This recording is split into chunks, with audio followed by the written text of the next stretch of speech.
तो दर्शकों, जो लोग मूर्ति पूजा करते हैं या पत्थर पूजा करते हैं या किसी प्रकार की मूर्तियों में श्रद्धा रख के उनकी पूजा करते हैं, उनके लिए भगवान श्री कृष्ण जी क्या कहते हैं, आइए आपको दिखाते हैं। यह श्रीमद् भगवत महापुराण द्वितीय खंड गीता प्रेस गोरखपुर से प्रकाशित है।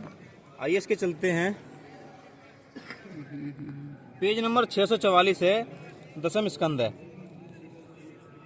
अध्याय 84। अब भगवान श्री कृष्ण ने कहा, क्या कहा कि मिट्टी, पत्थर, काष्ठ आदि पार्थिव विकारों को ही इष्ट देव मानता है तथा जो केवल जल को ही तीर्थ समझता है, ज्ञानी महापुरुषों को नहीं, वह मनुष्य होने पर भी पशुओं में नीच गधा ही है। अब दोस्तों, हमारे पुराण तो क्या कहते हैं, हमारे श्री कृष्ण भगवान जी तो क्या कह रहे हैं, आप उनकी बातों को न समझ कर पता नहीं किन किन में लगे। इसी श्रेणी में परमात्मा कबीर साहब जी कहते हैं कि पत्थर पूजे हरि मिले, तो मैं पूजू पहाड़, ताते तो चाकी भली, जो पीस खाए संसार।